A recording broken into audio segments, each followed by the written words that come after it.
Hey, what's up, everyone? We're going to do my Rare Books USA Manifesto.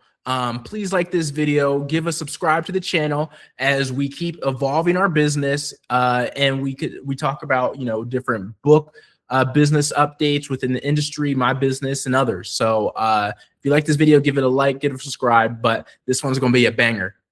So my Rare Books USA Manifesto. So really long story short, I had a conversation with someone who's considered one of the greatest of all time of booksellers in concerns in the modern world in America.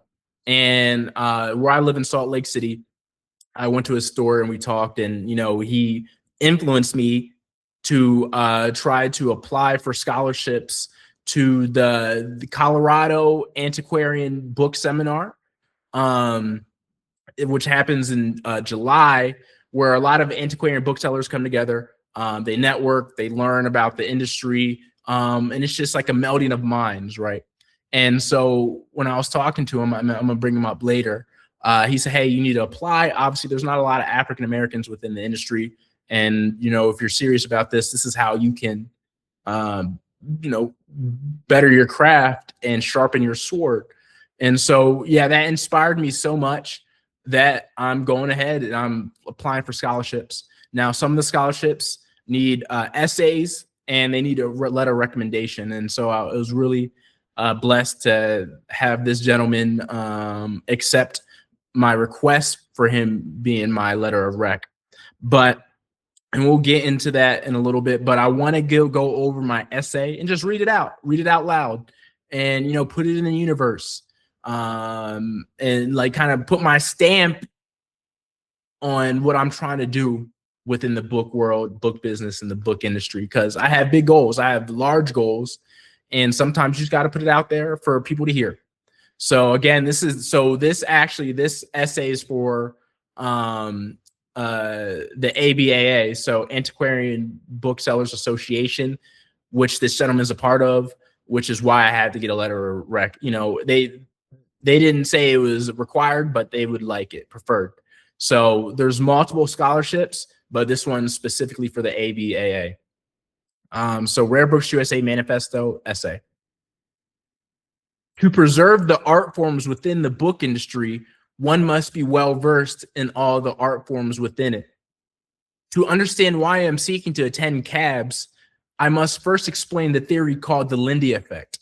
For non-perishable things such as ideas, technologies, businesses, or the book industry, the Lindy effect states that future life expectancy is proportional to current age. The theory suggests that things which have already endured for a long time have proven their robustness and are therefore likely to persist rather than become obsolete. While recorded writings date back more than 4,000 years, the book as we know it today has existed since around 800 CE, giving books a lifespan of roughly 1,200 years. When applying the Lindy effect while considering the speed of technological change in today's world, a conflict of timelines appears on the surface. Books may still exist a millennium from now, but the future of their impact and utility in society is very much in question. Will books move from the antiquarian designation to the ancient, or will they continue to play a role in shaping the collective consciousness of the global community? Attending CABS would greatly assist me in my efforts to ensure the latter remains true long after my time on Earth. I am a lifelong collector and have been a vintage and antiquarian online bookseller since 2024. What makes my goals distinctive is my background in the corporate business and media world. I have observed two groups within the book industry that pose significant threats not only to traditional books, but also the art forms surrounding them.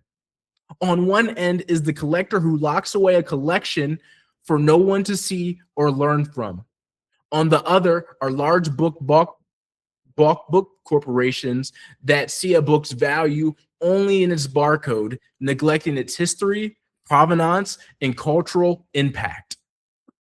Neither extreme benefits those who want the book industry and its many subsidiary sub-industries to thrive for centuries to come. I believe it is my life's purpose to merge big business with the boutique in order to keep bound printed media and paper culture alive. While still rare in 2026, being a successful African-American bookseller is not my only goal. I am striving to become a successful business leader within the book industry, not for personal enrichment, but because I have a vision of ensuring that analog and physical media evolve in parallel with technology in our fast-paced world, protecting our past while projecting our future. For me, CABS is not just about learning. It is about equipping myself with the knowledge necessary to help ensure that this profession in all its variations lives on for another 1,000 years. That's my Rare Books USA Manifesto by me, D. Arthur Turner IV, Data Productions Media, Rare Books USA. So that's going to be my essay I send out to all the applications and such. And the person I'm talking about, I live in Salt Lake City, Utah. So the GOAT of the book selling world I'm talking about is Ken Sanders. And I was able to have a really cool conversation with him a couple weeks back. Spent like an hour in his bookstore, just me and him talking. It was like a Thursday, so it was really slow. Only one customer came in, and he just told him to go upstairs because we were talking. And, you know, he checked out my eBay store. We talked about where he sees the book industry going, what he learned throughout his years, what some of his operations was, the back storage location of the store and how they operate. So it was really cool just to sit down with him. You know, I've known of Ken for many years since I've been in Salt Lake, but this was the very first time I had a chance to actually talk to him. And to have a chance to talk to him at length was, you know, beautiful. And I'll remember that, you know, to have a legend, you know, sit down and, you know, give you a stamp of approval and encouraging you to take this further. It's amazing. So I just want to bring up what he wrote for me, just a little letter of rec, nothing crazy. But it's cool. And, you know, I'm gonna get it printed out. I'm gonna scan it up and just put it in my collection as a little, you know, memento of this journey. He says, to whom it may concern, Arthur Turner has been in my shop numerous times over the past several years, and I've gotten to know him as an eager young bookseller who has a passion for books and is on a quest to learn more. I told him about numerous books, schools, and scholarships available, especially the CABS Diversity Scholarship, which I strongly suggested he apply for. It is with great pleasure that I write this letter of recommendation for Arthur.